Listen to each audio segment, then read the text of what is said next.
Pemirsa sekalian, berjumpa kembali dengan saya Tri Wahyudi. Kali ini dalam program Bincang Santai Inspiratif Suara Lampung.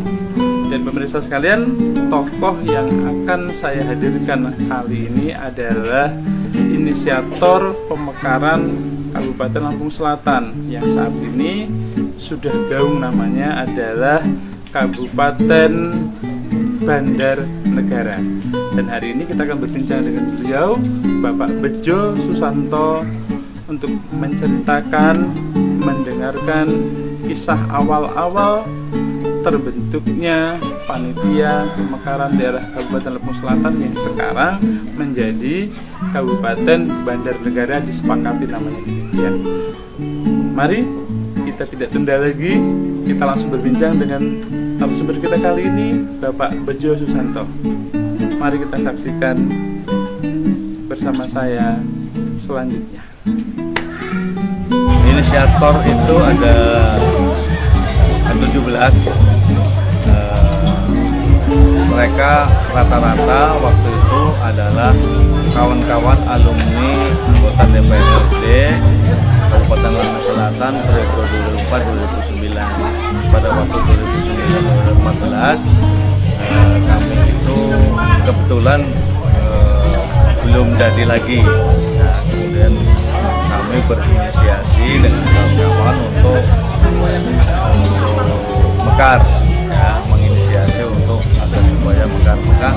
Kami kumpul di rumahnya Bapak Hadis Natar, ya, kemudian mengikrarkan untuk bisa.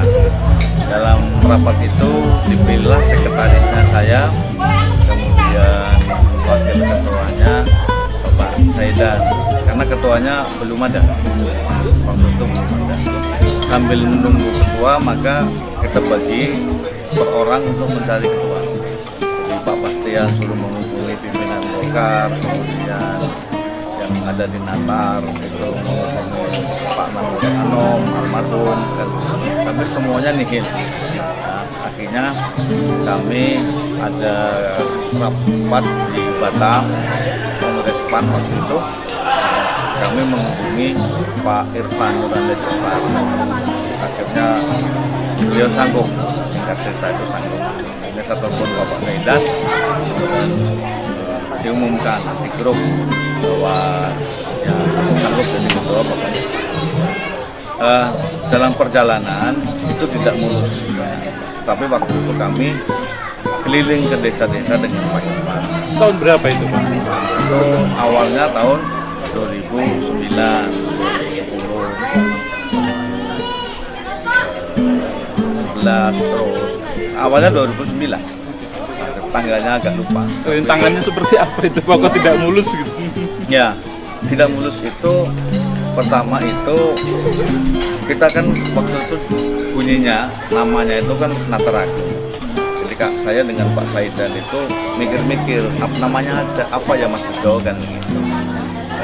Karena ini yang bergabung Natar dan Jataigung waktu itu, jadi belum 5 kecamatan, baru 2 kecamatan, maka namanya Panitia Dok Natar, pemekaran Dok Natar, Natar dan Jati. Setelah kita terus konsen, kami terus menghadap DPR dengan waktu itu masih Kopda, turun menjelaskan bahwa persyaratan pemekaran itu harus 5 kecamatan undang-undangnya. Maka akhirnya akhirnya kami harus menghubungi kecamatan lain, yaitu Tanjung Bintang, Merpong Mataram, dan Tanjung Sari. Kemudian Tanjung Sari sendiri waktu itu baru mekar, baru 2 tahun. Nah, undang-undangnya itu mengatakan 7 tahun, maka kami harus menunggu 5 tahun untuk mereka bergabung. Nah, dalam waktu sambil menunggu Tanjung Sari, kami terus turun ke bawah, konsolidasi ke bawah, ya, mendatangi kepala-kepala desa, kemudian kepala tokoh-tokoh masyarakat untuk bergabung, karena alasan yang tepat waktu itu ya rentang kendali. Jadi kasihanlah orang Sukadame, orang Tanjung Sari itu kalau membuat ini bayar pajak segala macam jauh sekali, sudah jauh-jauh sampai sana, kantor kosong, akhirnya balik lagi. Nah itu kan jadi persoalan yang sangat menurut kami waktu itu kan. Dan alhamdulillah satu persatu kecamatan kita hubungi, kita kuasai, kita bukan dikuasai ya, maksudnya kita koordinasi, konsolidasi, dan mereka tanggap dan mau, mampu dan semangat ya cocok. Visinya sama lah gitu Pak ya? Ya visinya sama, ya, ada kesamaan, ya ada kesamaan visi. Artinya, tapi yang sementara yang kita hadapi itu adalah pemerintah setempat, yaitu Kabupaten Lampung Selatan Induk, yang dimana di situ ada Bupati A, Bupati B, Bupati C dan sebagainya. Tetapi kami tidak mundur, walaupun dikritik, dibilang ini, dibilang itu, ini kan kerjanya pengangguran karena nggak jadi dewan, kemudian itu nanti jadi dewan lagi lah, bla bla bla bla. Stigma negatif itu yang harus dilawan. Ya, jadi stigma negatif itu banyak sekali, dan itu tidak dari orang-orang, kadang-kadang malah dari kawan sendiri kan. Itu, tapi nggak apa-apa. Terus kemudian 2009 sampai 2004 memang kami nggak jadi dewan, tapi terus jalan terus. Nah 2014 kebetulan kita jadi dewan lagi. Nah maka lebih konsen, lebih apa ya? lebih konsen, lebih semangat gitu. Pribadi sebagai sekretaris saya lebih semangat itu kan. Nah kemudian setelah kami jadi dewan, pekerjaannya kita bagi ya. Jadi saya mengkondisikan dewan karena saya jadi dewan, kemudian Pak Ketua mengkondisikan Jakarta, kan? Kemudian Pak Saidan mengkondisikan, menyampaikan secara itu di medsos bahwa Dop Nataragung adalah nggak pernah berhenti. Ya, Dop Nataragung tidak berhenti semangat kan. Nah, kemudian setelah karena pada masa posisi Wendy jadi bupati juga kurang respon, terus kemudian ditambah Bupati Riko juga kurang respon, ya kan? Kemudian calon Bupati Zainuddin Hasan, waktu itu kebetulan saya sebagai salah satu timnya. Nah, beliau ngasih harapan yang luar biasa menurut saya. Bahkan dia ceramah di mana-mana kampanye. Hari ini saya dilantik, besok saya memekarkan Dop Nataragung. Tapi ternyata memang tidak semudah itu. Sampai beliau tidak jadi bupati, toh tetap belum ada naturalisasi kan. Nah dari situ kemudian kan otomatis karena Pak Zainuddin uzur, ya, kemudian diganti oleh wakil, Pak Nanang jadi bupati. Ya kami terus mendekat. Nah, waktu kami senang betul dikasih lampu hijau seolah-olah itu oleh calon bupati itu, setelah dilantik kemudian tidak, di sini mulai gusar.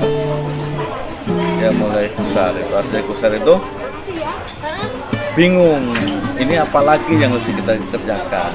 Nah, terus menggunakan cara apa, pendekatan cara apa kan gitu. Kok ini gitu. Nah waktu itu Pak Nanang memfasilitasi, karena kami bukan mendesak ya, kami memohon, kami dekat, kami koordinasi, kami datang, kami hadir, kami silaturahim. Itu aja Pak Nanang merespon tim Dop Nataragung. Tetapi Pak Nanang kemudian dia punya pemikiran bahwa yang akan bisa, ya mudah-mudahan ini saya salah ya, yang bisa meneruskan kepanitiaan Dop Nataragung itu adalah panitia yang dibuat, yang dibikin, yang di-SK-kan oleh pemerintah kabupaten. Maka muncullah TPD, TTPD itulah buatan pemerintah yang kemudian kita sodorkan beberapa nama kepada bupati yang merestui, ketuanya Pak Puji Sartono. Jadi itu usulan dari teman-teman panitia sebelumnya. Ya, nah, diusulkan. Nah, kemudian karena Pak Nanang punya hak ya sebagai bupati, akhirnya yang kita sodorkan yang direstui Pak Puji. Dan Pak Puji kemudian diminta oleh Pak Nanang suruh membuat panitia. Nah, TTPD itu akhirnya diketuai oleh Pak Puji, sekretarisnya Bu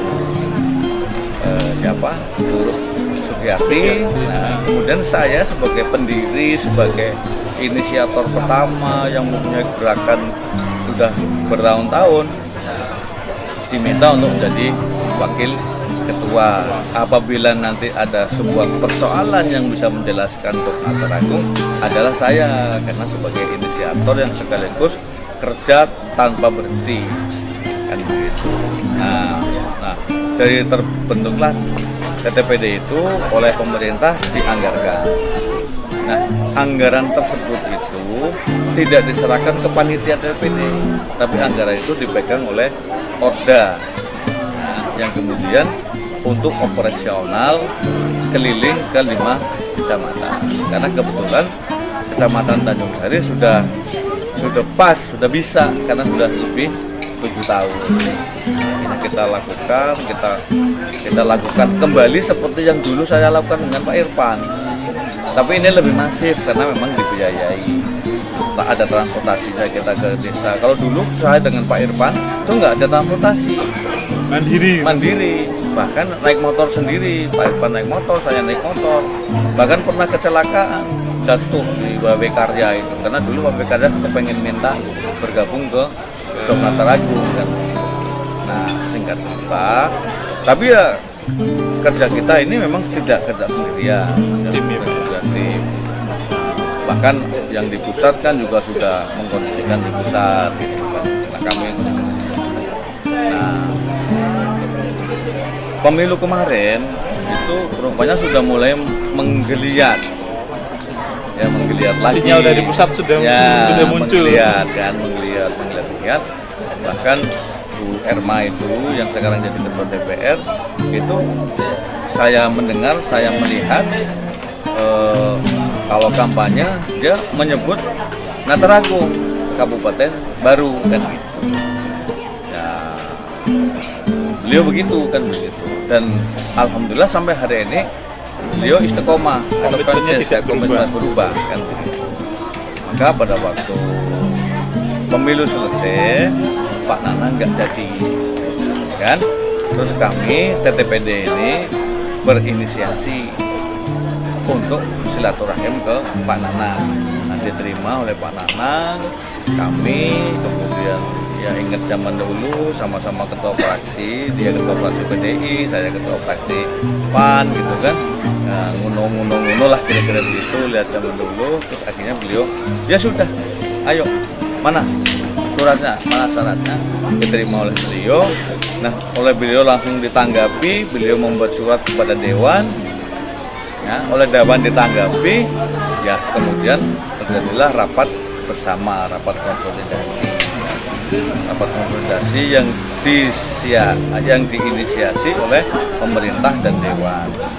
Nah, kemudian ini ada persoalan yang pertama, job Natar Agung Pak Irfan masih mengatakan eksis, ya, kemudian bahkan sekretarisnya diganti, bukan saya lagi, tapi diganti Ali Sofyan, kan? Karena dianggapnya saya mungkin sudah nggak aktif atau gimana, ya diganti Ali Sofyan. Nah, kemudian TTPD yang merasa diamanai oleh bupati, ya jalan terus. Nah, pemerintah dan Dewan menemukan ada 2 panitia. Dijembatani lah ya, makanya dijembatani. Karena persyaratan untuk diparipurnakan adalah harus ada namanya dan harus ada tempat. Kan itu. Maka difasilitasi, kami koordinasi, ya rakor, ya rapat bersama. Dopnatar Agung Pak Irfan dan kawan-kawan juga datang, TTPD Pak Budi dan kawan-kawan juga datang. Pada waktu dirapatkan, orang juga tahu sama-sama mempertahankan nama Dopnatar Agung, ya jelas dia mempertahankan Natar Agung. Kemudian TTPD itu sebenarnya nggak masalah dengan nama, tetapi TTPD itu dengan kabupaten ya dengan Pemda itu kan sudah mengutus untuk minta kepada tim Unila akademisi ya Unila ini untuk studi kelayakan. Maka kita ke Unila, kita minta agar supaya ada studi kelayakan. Setelah beberapa bulan sudah dilakukan studi kelayakan, Unila memberikan hasilnya. Nah, pada waktu mempresentasikan hasilnya itu di rumah bupati, di rumah dinas bupati. Jadi Pemda hadir dari mulai bupati, sekda dan seterusnya. Ya, kami tim TTPD. Nah, di sana dalam presentasi itu ada 4 nama. Nama yang pertama Bandar Lampung. Nama yang kedua Dopnatar Agung, yang ketiga Bandar Negara, yang keempat Bandar Agung kalau nggak salah. Itu, nah sama-sama bertahan waktu koordinasi kemarin. Nah, akhirnya dari pihak, oh bukan begitu. Jadi kenapa kok nama Bandar Lampung itu muncul? Ya, setelah survei itu yang mendapat suara terbanyak, kemudian punya respon banyak, yang punya ini banyak, itu Kabupaten Bandar Lampung. Maka TTPD itu berusaha untuk mengambil yang terbaik, yang terbanyak suaranya dari hasil studi kelayakan itu, bukan studi abal-abal kan. Karena memang itu dilakukan oleh tim yang memang tim dari tim sungguh-sungguh ya dari Unila yang ditunjuk oleh pemerintah ya itu. Nah, akhirnya TTPD milih Bandar Lampung. Pada waktu Rangkong nggak ketemu, yang satu minta Bandar Lampung, yang satu tetap Rangkong. Nah, kemudian difasilitasi oleh Sekretaris Dewan dan salah satu wakil ketua komisi. Nah, kami kumpul tim Dopnatar Agung sama TTPD. Nah, di situ hampir deadlock juga. Hampir deadlock sudah kan Jumatan. Sudah hampir deadlock, kemudian sama-sama bertahan.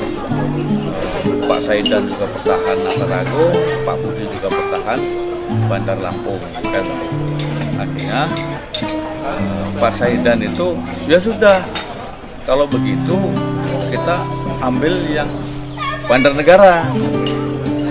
Waktu itu Pak Budi masih kenceng, nggak mau, tetap Bandar Lampung. Nah, saya ini kalau semuanya kenceng nggak jadi. Maka dalam musyawarah, dalam perdamaian itu, dalam teori saya itu harus tidak ada yang kalah dan tidak ada yang menang. Maksudnya harus melepaskan yang satu, sehingga itu juga dilepaskan. Toh sudah diusulkan ada Bandar Negara. Pak Budi, karena saya duduknya jauh dengan Pak Budi, saya deketin, kupingnya tak bisikin. Jadi ini nggak selesai ini persoalan. Jadi udah Bandar Negara, Bismillah. Dia masih begini-begini aja, nggak mau, ya sudah.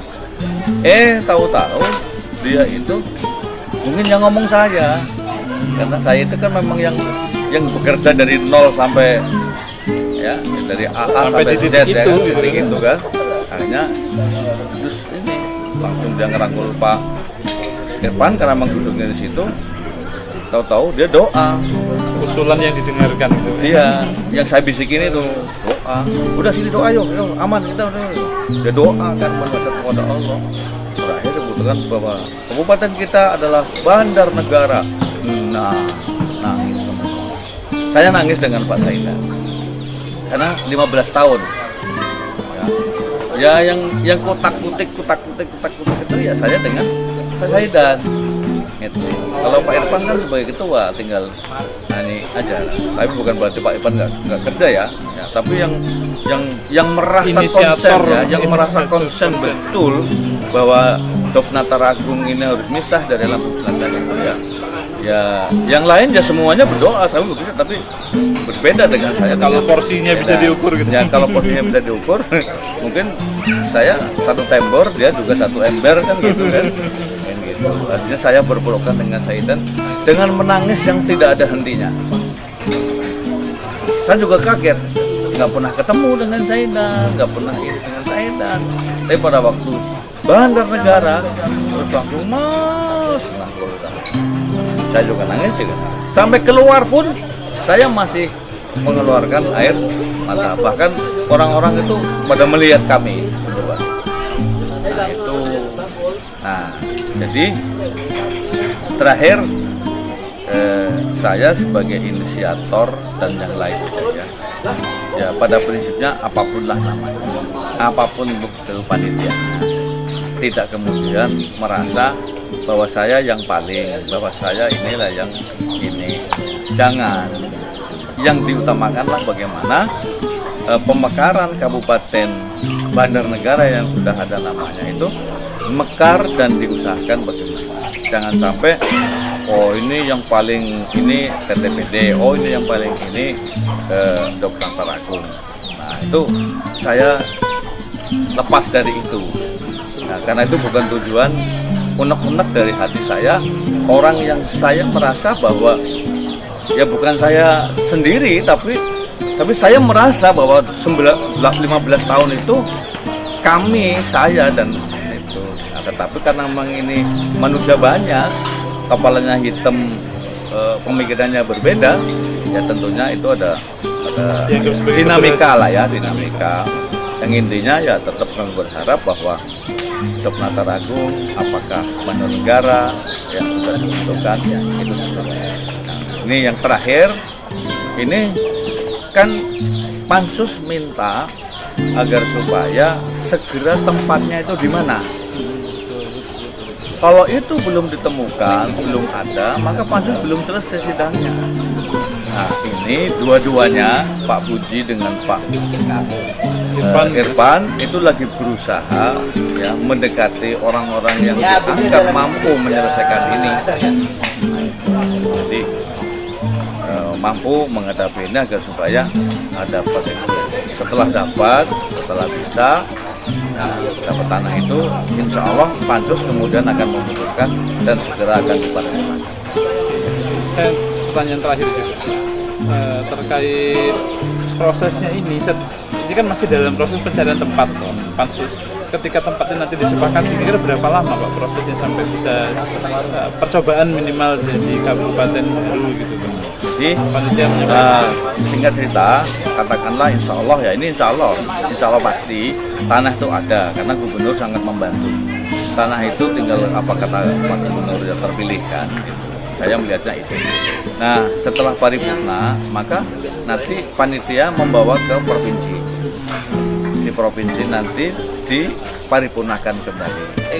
Setelah diparipurnakan oleh provinsi dibawalah ke pimpinan DPR biar di komisi 2 ya digodok kemudian diparipurnakan. Setelah diparipurnakan maka kemudian dari DPR itu akan konsolidasi, akan kerja bareng-bareng dengan Kementerian Dalam Negeri, Kemdagri kan, yang nanti muncul pengusulan kepada Presiden. Nah, maka setelah sampai ke Presiden, baru Presiden menyetujui membuat turunlah ke Pres apa namanya itu. Nah, tapi juga masih ada persoalan apakah moratorium ini sudah dibuka apa belum. Kalau belum dibuka berarti dia masih nunggu dibuka. Nah dibuka atau belum dibuka tergantung kemauan politik, orang-orang yang di DPR gitu. Nah kami berharap tentunya panitia juga harus sering berkoordinasi, sering menghadap, sering memohon kepada DPR RI agar supaya komunikasinya agar supaya yang informasinya ini lagi dibahas tentang moratorium akan dibuka kembali, akan segera dibuka. Nah, setelah dibuka, Kepres turun, ya, itu tidak langsung pemilu, tidak langsung pilkada.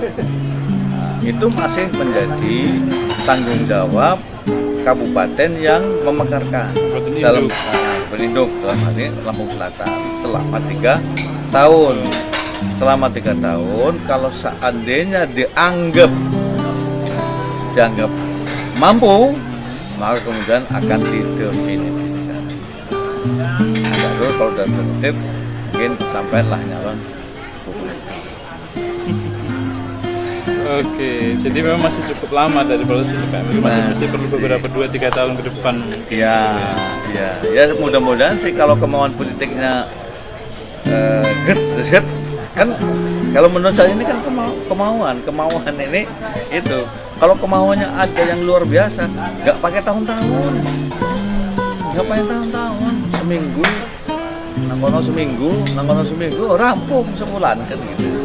Ya tinggal percobaan 3 tahun. Iya. Nah, teman, kalau yang percobaan 3 tahun itu memang itu undang-undang, nggak bisa dirubah. Tapi kalau dari sini ke provinsi, dari provinsi ke pusat DPR itu ke Kemendagri itu kemauan politik itu.